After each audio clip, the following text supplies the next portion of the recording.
Hey everybody, Brandon Smith here with the Syrupcity podcast, and unfortunately Matt Vickers, my co-host, is not with me tonight. We're doing a different kind of podcast today. I'm super excited about it. I'm actually recording this in Lakeland, Florida, my hometown, and I'll kind of explain really quick why we're choosing to do different podcasts like this. So first of all, I want to say we didn't have a podcast last week. I totally apologize for that. We were, both of us Matt and I got super busy and completely, I don't know how, but it completely slipped our minds. But anyways, we have transitioned into this new podcast. We're both kind of traveling, doing summer vacations, doing different things. And so I'm actually down here in Lakeland, and I brought the podcast stuff with me. And today I am going to be having just a conversation, just a chit-chat with my dad and my brother, one of my brothers, and we'll get to them in just a second. But Matt and I, we just thought we'd do a new twist to the Syrupcity podcast. And so I'm going to do one with my family, and then here in the coming weeks, Matt is going to do a podcast with his family. And this is just going to help y'all kind of get to know us a little bit better and get to just understand who we are and as we do this podcast. And then also one of the other thing that I will share before we dive into this one is that coming up probably again in the next few weeks, Matt and I are going to get together, and we are going to share the next steps for the Syrupcity podcast. Matt and I have sat down and we've prayed about some things, and we've talked about some things, and we are going to get into the new season of our podcast and just some different things that we've been talking about, and we are super excited to be sharing with you and different things like that. And I'll go ahead and give you a hint on one of the things. We want to get more involved with the Syrupcity, and what we mean by that is we want to get more involved with some of the local businesses here in Cairo, and we want to present these businesses to you, the community, and we want to highlight some of these businesses to you, and we've done some of that before on the podcast, but we want to go a little extra with it. And so we have a YouTube channel, so we're talking about doing YouTube videos for these businesses and doing all these different things. And so, but all of that will be explained in one of the episodes to come as we sit down and talk about the next season and the next what the next few episodes and the next chapter of the Syrupcity podcast looks like. But for tonight and for this evening or whenever you're watching this, I am joined with my dad, Nate Smith, and my youngest brother, Dylan Smith, which Dylan has been on the podcast before. But gentlemen, how's it going? It's good to be back. Hey, Glad Dylan. to be back. Hey, Dad, how's it going? I'm doing outstanding. It's going good. I'm glad to see Dylan back as your brother and not a student. Yeah, for real. I've been upgraded. I'm so happy, you know. So the So joke lives on. The joke lives on. I greatly appreciate that, guys. So we're sitting here, we're chilling. We're actually at my dad's house where he's got this nice little tiki bar set up and in his backyard. So we're just sitting here chilling under the lights, got the fans going. So if you hear like slight little hum in the background, we have some nice fans going. But we're going to sit here for the next couple of minutes and just chit-chat about the things that we love to do. And the two big things that we love to do is hunting and fishing. And Yes. Dylan, we shared last time you were on, well, one of the last times you were on was with Cameron. And we talked about hunting and fishing stories and things like that. And so, but so we'll talk about it a little bit. But also, too, want to mention our other brother, Dylan's other brother, Andrew. He is not here. He is currently working. We've mentioned him before. He's a police officer. So shout out to Andrew. And hopefully we'll get him on the podcast very, very soon. But he is here, and we probably will talk about him a little bit because why not? So yeah. Which one do you want to start with first? You want to start with hunting, or do you want to start with fishing? Probably hunting. Hunting? Let's go with some hunting stories. He'll do hunting. I'll do fishing later. Well, yeah. So we're gonna go one after the other. That's Yes. kind of what that means. Okay. So anyway, we've been hunting for a long time. I think I started when I was like 4th or 5th grade, and we've been hunting for quite a while. And but yeah, we have some good stories to share. I mean, we've already shared the hog story. So we don't got to talk about that. So And that was a good episode. yeah, it was, I totally forgot, Brandon. Remember? Okay, you can probably tell the story better than I could because I was very young when it happened. But me and you on the 4-wheeler in the cotton field at Notchaway. yeah. Yeah. I know you know what I'm talking about. Yeah. We flipped a 4-wheeler Yeah. and didn't tell anybody about it for a long time. Have we told you about that? I don't know that I've heard that one, but Yeah, you well. two flipped another one over at Merritt's property behind the lake. Oh no, this is when y'all were right behind me, no, and yeah. you hit that big hole. No, this is at Natural. Oh yeah, no, that was well, both of them were unintentional. That one, the one you're talking about, the behind Merritt's, that one was just for the simple fact I didn't see the gaping hole in the ground. It's like And before 8 anybody starts bashing me in the comments, just understand that it was a pretty big hole and I didn't see it. I wasn't paying attention. Oh yeah, So, we only missed it by a few inches anyway, but Yeah. it was high grass all grown up through it, so yeah. you wouldn't have seen I it. saved your life in that one too. Oh my gosh, here we go. I saved your life in both of them actually. No, but you did not. You were in the first one. You were 50 yards in the woods. Yeah. We didn't tell you about the first one? I don't know that I've I know- heard that one. Oh. There's been a bunch of stories. Which we haven't cotton told you. field? The one right on camp, The right off camp. yeah, right. Oh, on okay. camp. So this is breaking news. Okay, all right. Well, thanks, Dylan. Yep. So, yeah, we were young. I don't know. This is probably like the second or third year we were on the lease there, and you let us go ride the 4-wheeler. And Dylan, he was super young, but he was already trying to be a little jokester, a little prankster, and he was riding on the back, and I was driving on the. I mean, he was sitting right behind me. So you were in control. Well, Yes. I was until I wasn't. So I was driving, and we go up the hill, and which is like, so remember just for the sake of the story, there's the power line stand, and you go past that, like keep going up the hill, up the field, like you're going towards the It was a big the cotton second field. and third dirt road, like that The way. gas line. Yeah. Well, yeah, the pipeline. That's what I meant. Yeah. But like you're going up the field. You're still in the cotton field. So anyways, we're going up, and so we're going up the hill, and we're getting to where we're hitting the wood line of the cotton field, and we're going, and I'm getting ready to turn. Well, as I'm going to turn, we're right on the wood line. As I'm going to turn the 4-wheeler, I mean, we were already going at a pretty good clip, but I was like slowing down. As I do that, Dylan sneaks his hand up under my arm and smashes the throttle as I'm turning. So when he did that, it just whipped the 4-wheeler out from under us. And I don't know how. I still can't explain it. But it flung me off the 4-wheeler like a bottle rocket. Just flung me like into the woods. Yeah. Like I hit my head on a tree. He stayed on the 4-wheeler, and it was like up on 2 wheels, and then it like flipped on all 4s. And yeah, that very moment, the first thing that came out of our mouths together was like, "Oh, don't tell Dad. Don't tell Dad." So you hit your head when you were young. Yes. Yeah. That's what I gathered from the story. That's what most people probably gathered from the story, and they're probably sitting there going, "Wow, that makes a lot of sense." Another piece of the puzzle. Yeah, that makes a lot of sense. Dun, dun, dun. So yeah, that's a funny story. Anyways, we've hunted over the years. We've done a lot, shot a lot of good deer over the years. Mhm.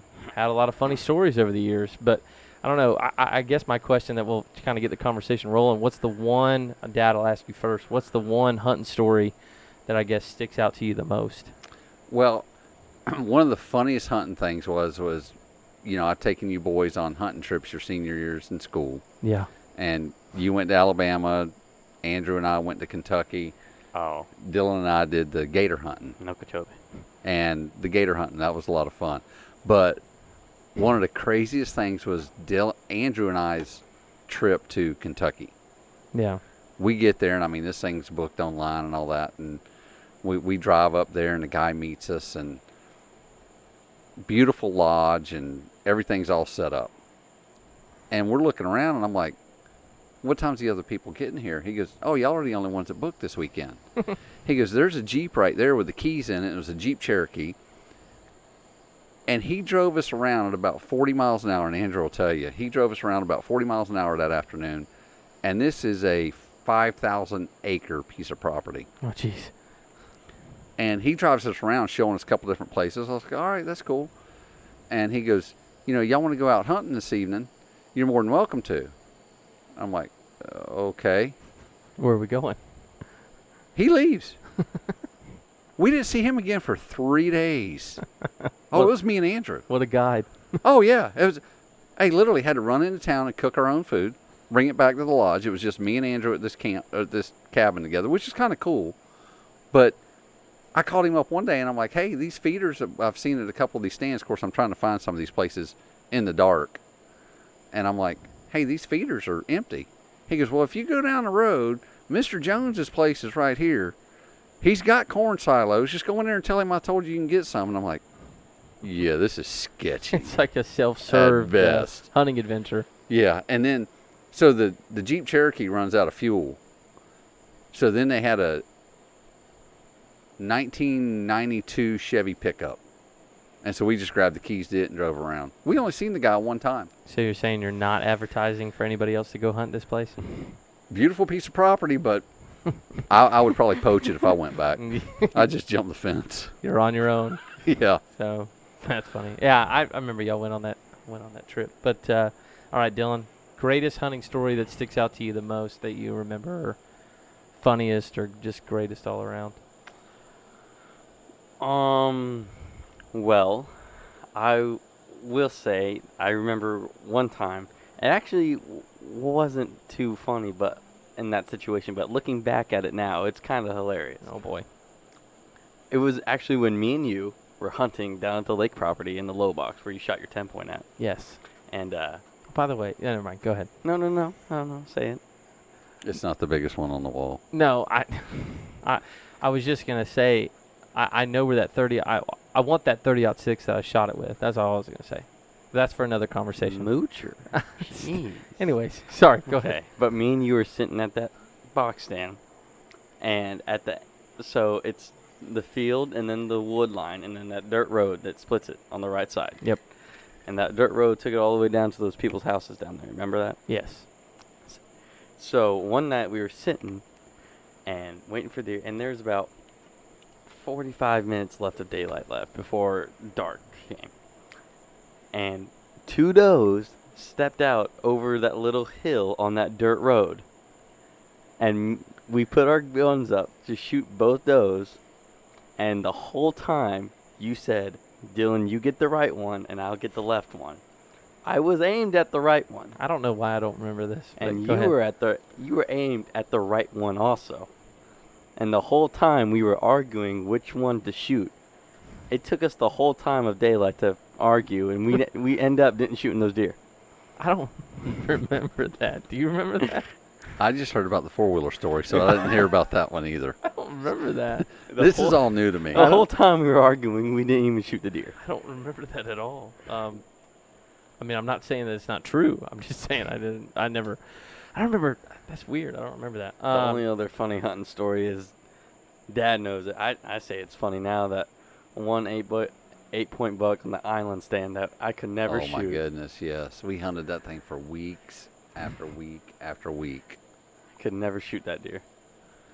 So we would see that deer in the distance. It was that island stand on the lake property. Oh, yeah. And we would see that deer in the distance and then get pictures of him. And we kept hunting him and just never got a clean shot at that deer. Beautiful deer.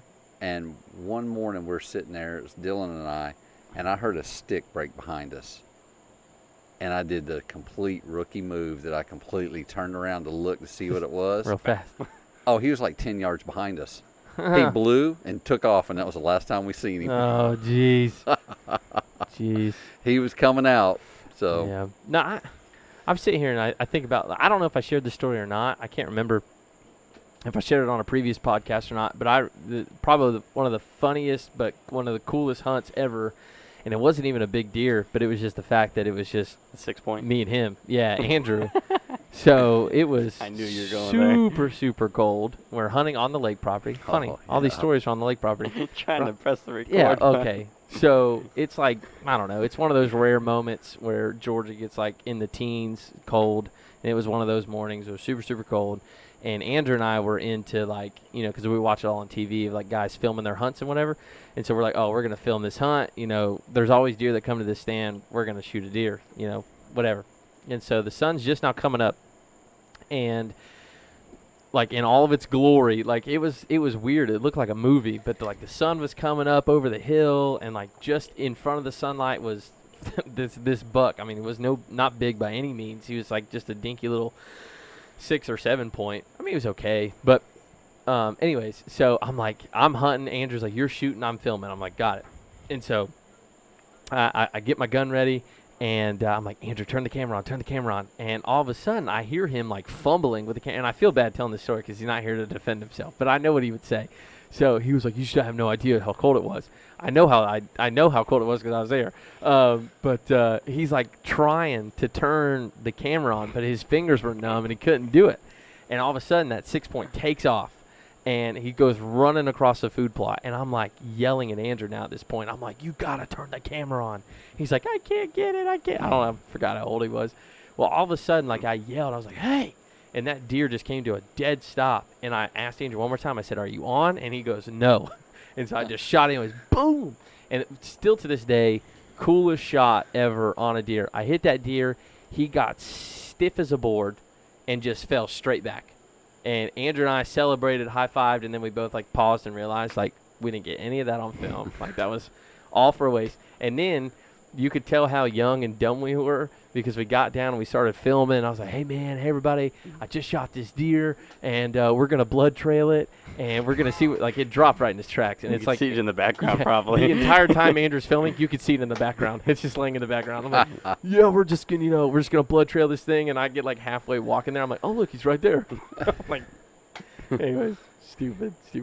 So, yeah. But yeah. Oh, I do remember. You just acting stupid. Well, at the this is at the 200 acres when I took Carson's gun, the 300 mag, and I shot that doe. Well, it was the only shot I had was through the neck, and it was probably the hardest shot ever. Are you sure it was the only shot? Yes, after staring at the deer for about 10 minutes, it was the only shot. Yeah. But so I shoot this deer, and I've never shot this gun before, and the kick on this gun about blew me out of the back of the stand. The 300, man, that'll do it. It'll do it to you. So, Well, in his defense, he was like 9. Yeah. And Shooting a 300 Ultra Mag. Well, no, it wasn't an Ultra Mag. It was a Winchester Short Mag. And Carson Hinman had loaned him the gun and said, "No, it don't kick at all." And I just remember looking at Carson like, "Oh, you just lied to him. I know you did." But I get down. I'm calling my dad and my brothers, my uncle. I said, "Hey, just shot this deer. Like, I'm feeling good about him." Yeah. Well, we get all the way down there, and we start blood trailing. Well, it was a little bit of a road to get to the feeder, and there's woods on both sides.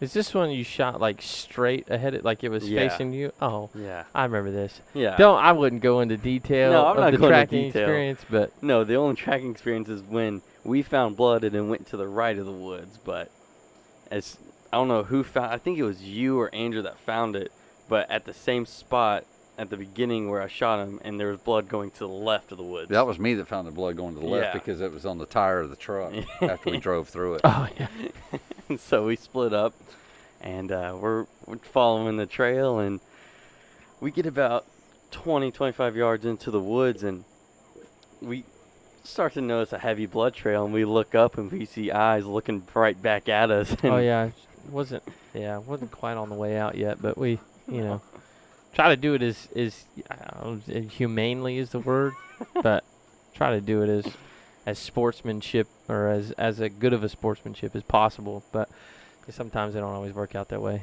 But you want clean shots. So do you remember the story, Uncle Brian, at the Africa Road property? Oh, his hog?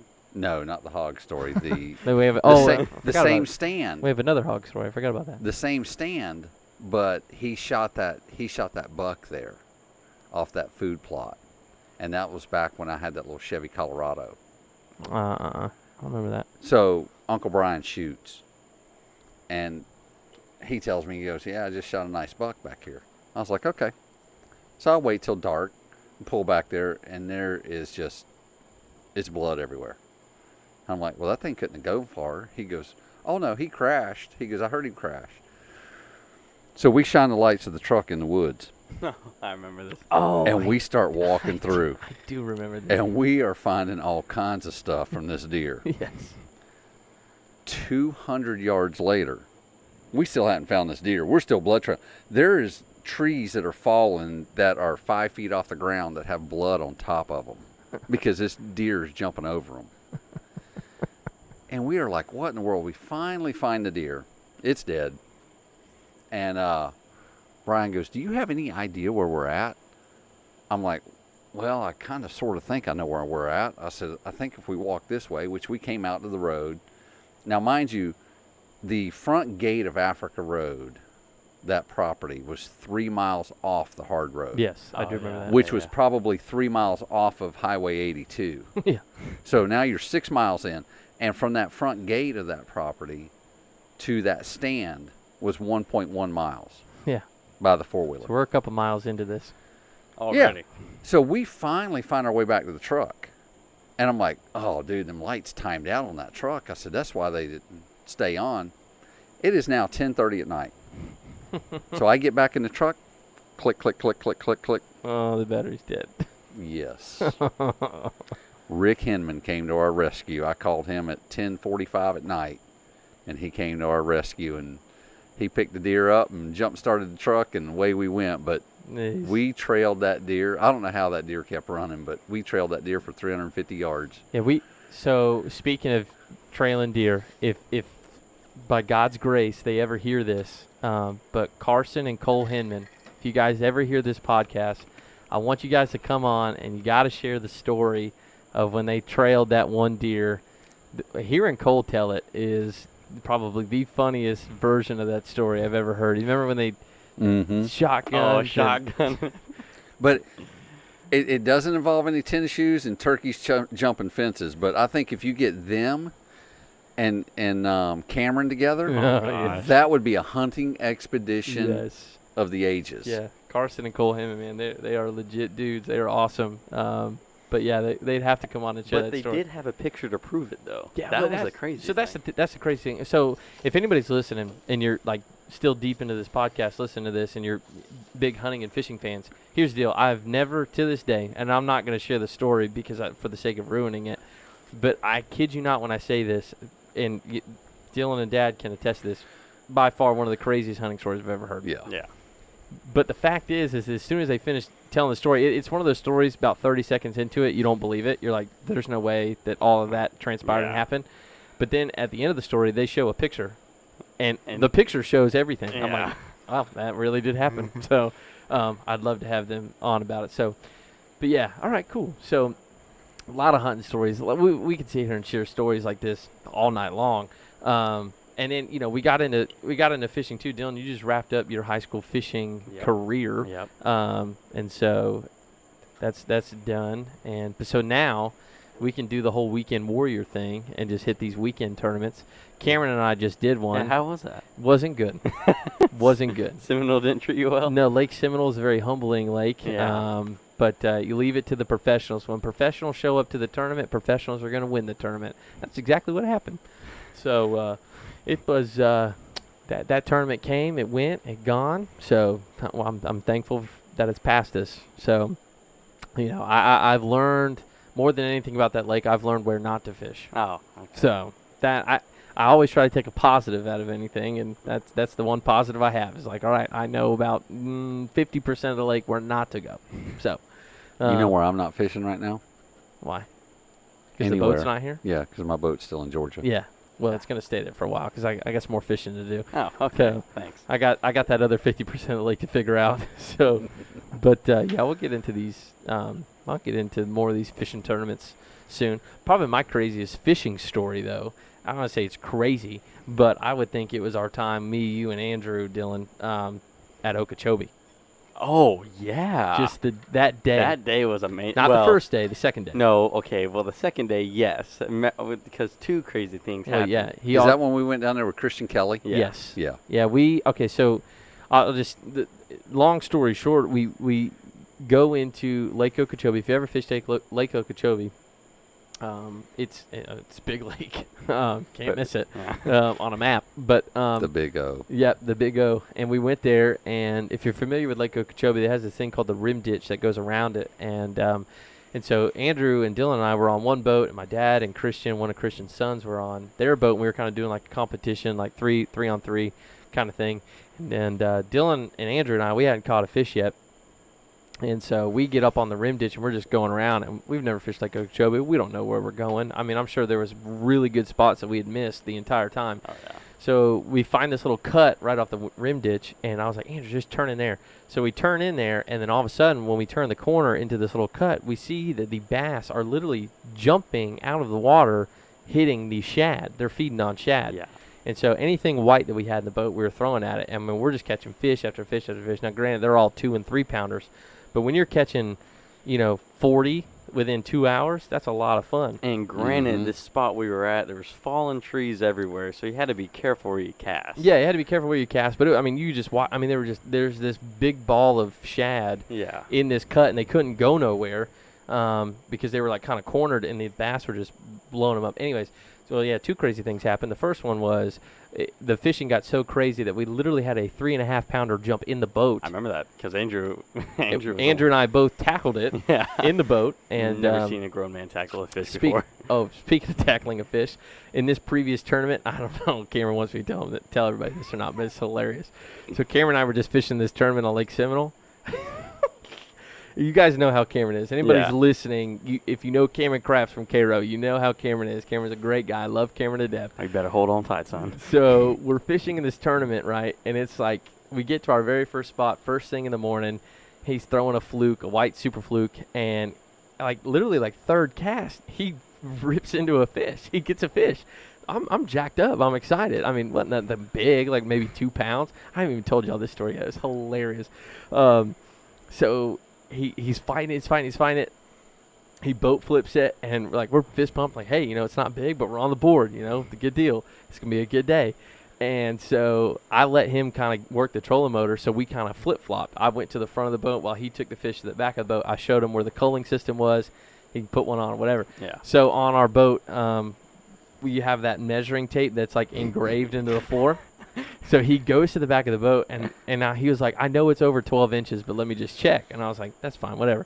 So I hear him put his rod down, and he puts the fish on the mat, and then all of a sudden he freaks out. Well, as soon as he put it on the mat, the fish caught a second wind and just started flopping. It flopped all the way to the little deep hole by the motor. In the transom, yeah. Yeah, in the transom. And it goes into the transom, and it's getting ready to kick in. He literally dives. Oh, I thought he knocked everything off. I mean, he jumps over there. It's boom. He's wrestling around there. I'm like, Cameron, don't lose this. What are you doing? And he's down there wrestling with this fish. I mean, but what scared me was when he jumped, and the loud bang, and there was other people from the tournament fishing around us, and they all turned around and was looking the heck is this joker doing? And he was like, I'm gonna be so mad if I lose this. But just to see Cameron how he is, oh my goodness. So he takes hunting and fishing and turns it into an absolute sport because he chases turkey in his tennis shoes after he's shot at him 3 times. Yes. From Now he's I'm telling you. he's high diving in for bass off the back of the boat. That's what I'm saying. I keep telling Cameron, open up a guide service, fishing, hunting, and bass fishing, deer hunting, and turkey hunting. Here's the deal. You're not going to shoot the deer of a lifetime. You're not going to catch your personal best bass, but I kid you not, the life events and the stories that you'll make because of the trip, they will last a lifetime. Oh, yeah. And But it could be the Cameron Crafts triathlon. yeah, you just do all 3. in Yeah, one I mean, you just have all 3. Yeah. You throw in his golf game there, and I mean, it's Bonus. Bonus game video. on. Just a subtle jab, man. I love Cameron. But it was so funny. But yeah, so anyways, back to the Okeechobee story. Them jokes, Cameron. Oh, yeah. So they had a fish jump in the boat, and then me and Andrew are fishing on the front, Dylan's fishing on the back. And out of all things, with all this brush and stuff going on, Dylan is throwing a crankbait, a square bill crankbait, and it made It's 3 foot of water. It made maybe. Andrew and I so mad. I'm like, why are you throwing a square bill crankbait? Yeah, in 2.5 feet of water with all this brush and stuff all over. 11. Yeah, I'm like, you're not. What are you doing? And then all of a sudden, of course, Dylan says the famous words, I'm snagged. Andrew's working the trolling motor. He's mad. So he spins around, and I'm mad. And I snatched the pole from Dylan's hand. I said, here, give me that thing. And I was like, where are you snagged at? He's like, I'm over there. And I'm like, Andrew, just drive over there. So he drives over there. We get to the spot where he says he was snagged. I kid you not, the line had moved. And I was like, what? That's weird. And so now the line was across this little creek that we're fishing. I was like, what the world? And so Andrew's like, I thought you just said he was right here. I was like, he was. So he drives over there, and then I kid you not, then it was back on the other side. I was like, something's not right. And I'm sitting there trying to yank on this thing because I was like, he's got to be snagged on the bottom, something, whatever. So I reel down, and I'm jerking on, and all of a sudden I look closer, and the line is moving. And I was like, Andrew, he's got something. So we sat there and reeled. I was like, I would probably say 6.5, 7 foot alligator. Way bigger than that. No, I was probably. No, I would say 7, maybe 7 or 8 foot alligator comes up to the surface. Yeah, I think you had it hooked in like the tail. It was in the tail. And I still had the crankbait. That was scary. I was like, Andrew's like, what are you gonna do? I was like, I guess I'll try to get it. So, but it came right off. Yeah, but that was. Well, the funniest thing is like we saw the head last. It was the tail that flopped on the boat. Yeah, and then the head popped yeah. up. I'm like, oh, geez. Okay. But yeah, Okeechobee is known for their alligators. Well, -2. Well, yeah, not anymore. So, yeah, good gator hunting too.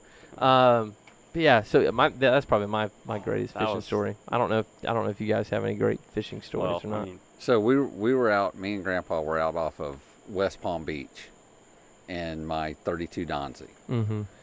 and we had hooked into a blue marlin. Oh. And it was probably 400 pounds. And Grandpa had been back on the back of this boat, and I'm sitting there reversing down on it. And we fought it. He fought it. I was working throttles for probably about 35 to 40 minutes. And it finally comes up to the side of the boat. And I looked at him. I said, what do you want to do? He goes, let's keep it. Because marlin is very good smoked. I mean, you smoke marlin, it's very good. I didn't know you could keep marlin. Yeah, you can. You know, some people frown upon it, some don't. You know, but you can. Yeah. You can eat them, so they're not endangered. So Grandpa goes, "Let's keep it." I said, "Okay." So he goes, "Grab the gaff." This is a 400-pound fish. Okay, grab the gaff. I'm like 10-4. So I swim, and this thing is tired out. It is laid up right next to the boat. So I reached down there. I flipped the back hatch open on the boat to slide it in. I reached down. I swing the gaff down. I catch the leader. You know, tink. I just stop, and this thing just rolls and just goes back under the water. And I look over at Grandpa, and I swear he was fixing to swat me with that pin rod. I'm like, oh, that's going to hurt. Oh, he was madder than a hornet. It's funny you say that because I specifically remember in that same boat, we were catching dolphin, and you had hooked into a good bull, a big one. And it was just me, you, and Brian, which is typically for a while there was just the three of us. And anyways, you hooked into a good bull, you got it to the boat, and you asked Brian for the gaff. You said, gaff this thing, and he did the same exact thing. He gaffed the line and broke the line off. And yeah. I remember my first reaction was to laugh, but then I was like, I don't know. Yeah. No one else is laughing but me. So, but yeah. Yep. Some good times in that boat. Oh, yeah. But I'm looking forward to get more into bass, and that's one of the things that Matt and I are going to talk about a little later is the whole bass fishing thing. Because after the state championship on Bainbridge, it was after the state championship, Matt got a real peak interest into the whole, and so did I, the whole like competitive bass fishing side of things. So we're looking forward to maybe doing that. And I will say this, and I've been around some other bass tournaments and stuff and on local levels, but you can definitely get excited when you go to something run Bass Nation when Glenn Cale's got everything there going on. Absolutely. I mean, it will get your blood pumping. Whether you're a competitor or you're just there as a spectator. And I get excited about it. And I told Glenn, I'm in for next year. I'm going to be out there watching those high school kids and supporting it however I can, however Glenn will let me, and as long as you don't get too deep in my wallet. And that's the thing. We couldn't say enough stuff, not enough positive stuff about Glenn and his whole staff. It was really, really, really cool. I do have a funny story. Oh, boy. It's fishing. Okay, and, let's hear it. I think it's hilarious because I was on the other side of the lake when it happened. It was at the second pecan orchard, the one Mike Alderman was on with us. Mm-hmm. Okay. And Merritt's. Yeah, Merritt's. And we're down at the lake by the pumps. I'm sitting by the pumps. Oh, and the dam that went across? And Andrew went to the other side, and he had mud boots on. And he went into the mud and was trying to catch a fish. And I remember it because you had to go pull him out with the four-wheeler. You had to back in. Oh, I remember that. I remember that. I was like, what are you talking about? I remember that. Y'all both got stuck in there. Oh, we did. Jeez. I was dying. It wasn't my brightest moment. Because I was sitting across the lake, and all I could hear was Andrew yelling. He goes, "Get me out of here!" Hey, I'll tell you what, though. Those little pond, those little pond there, or ponds at those places like that, man, they hold some big fish, man. Oh, yeah. Some Well, big. do you remember the slinger feeder that had the arm slinger on it? It was green. It was metal. And we took it out there on that corner where you're talking about. Y'all got stuck across from the dam, Mm-hmm. where that lake come to that corner. Yeah. And we took that slinger feeder and put it out there where that little point came out. Yeah. Mm-hmm. Do you remember seeing that slinger feeder when we left? Not when we left. Well, I put it out there on that point, and Grandpa goes, "I probably wouldn't put that right there." I'm like, "Why?" He goes, "Well, it looks like the water level's kind of low right now." Oh, yeah, it was underwater when we left. I never found it again. I was like, yeah, that was a good call. That'd be a great find for somebody else. So, I tell you what, man, we got so many stories. It's, whether it's hunting, fishing, all that stuff. But I love doing stuff like this. I love coming out here and sharing these stories. So, hopefully one day we can get Andrew on here and share his side of things. I'd love for him to have his defense for his hog story. Because we rip into him enough about it. But And Uncle Brian's hog story. yeah, we didn't share. That's funny. We didn't share that. We'll have Brian share that one. But so I love this, and I'm looking forward to Matt and his family talking about some different things, and so we just want to do a different episode and we'll do a couple things different. This is kind of get to know us a little bit better and get to know what we love to do and what we're passionate about. And so for me it's hunting and fishing and making those memories, and I'm sure for Matt he'll share those things as well with his dad and brother. And so but it's a lot of fun, and I'm actually looking forward to this hunting season, and I'm looking forward to some more bass fishing. I'm kind of like in the bass fishing zone right now just because I just did the tournament, and I'm looking to get, as soon as we get back from Lakeland and we get back to Cairo, I'm looking forward to getting back on the water. Hey, Winter Haven chain's heating up. Is it? It is. So that's the other thing too, man, is I want to start fishing some more tournaments down here. But my biggest thing right now is I'm always big on trying to perfect something that I'm not good at. And so, like fishing Lake Seminole, I'm terrible at it. So I figured I would try to. You know Andrew Reddy? He was a kid that fished for DJ at the up there. Uh-huh. He fishes for the Bass organization. Well, he just went out to Lake, the Winter Haven chain today, and he said he texted me because I texted him first, and because I saw he was out there, and he said for about 5 fish he says I about had 40 pounds. Jeez. And I'm telling you, Winter Haven chain's got some big fish in it. Oh, yeah. Some big fish. So Now, did you say that on these bass tournaments and all that you picked Matt as your partner because of his golf game, that he was always in the water, so you figured he enjoyed fishing? that's exactly what I said. I thought that's what you had told me. I was just wanting to clarify that. You're going to make this next episode really interesting when he listens to this. Yeah, I was like, man, I figured we're already here anyways at the golf course. I figured you'd have some inside scoop on where to go. So, oh, geez, you're going to get me in trouble. But, I'm excited, and that's what's fun. I would much rather do, like, the team stuff, and because it gets boring out there by yourself, especially when you're not any good like me. It's just like you're alone, and it's boring. Yeah, So- I don't think I could do a fishing tournament alone. Yeah. Wow. I watched a guy, Cameron and I watched a guy in this last tournament. He was fishing by himself. I was like, more power to you, man. I couldn't do it. So, but anyways, hey, well, I thank you two for doing this, jumping on here. Hopefully, we'll have you guys back. I know Dylan, man, you're like a regular now. You're probably, I think, As a student. yeah. I think you're the most. How do I say this? It's my 3rd time on here. Yeah, so. you're probably the most reoccurring guest that we've had. Hey, and that's a good thing. Yeah. So, anyways, but yeah, we'll have maybe one day we'll get all the boys. We'll do me, Matt, and then Andrew, Dylan, you, and we'll get Matt's brother and Matt's dad, and we'll get all together and we'll just share a bunch of stories, because he's got, they probably say the same thing about Florida, but they're from Alabama, so there's no telling what kind of stories you can get from guys in Alabama. So Just never mind. We won't go I'll there. just leave that one alone. Okay. I'll let it go. So Matt, I love you, man, and can't wait for you to hear this. So, but anyways, hope you guys have a great rest of your evening, and just as always, be looking forward for the next episodes coming out. Matt and I are going to share just the next chapter in the next season for the Syrup City podcast, and just how we're going to get more involved.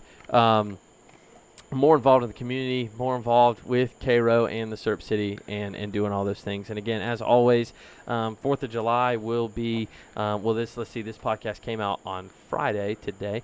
And so tomorrow is 4th of July. So have a great 4th. Have a fun and safe weekend. Everybody be careful. Stay safe. Stay safe, but have a lot of fun.